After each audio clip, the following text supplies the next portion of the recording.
ఈరోజు క్షేత్రానికో శ్లోకంలో భాగంగా మరి ప్రయాగరాజ్లోని మాధవేశ్వరి శక్తిపీఠం దగ్గరికి వచ్చాం.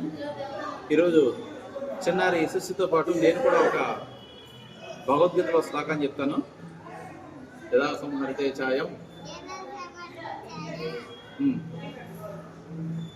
యదా సంహరితే ఛాయం కూర్మంగానీవ సర్వసహ ఇంద్రియాణింద్రియార్థేభ్యో తస్య ప్రజా ప్రతిష్ఠిత.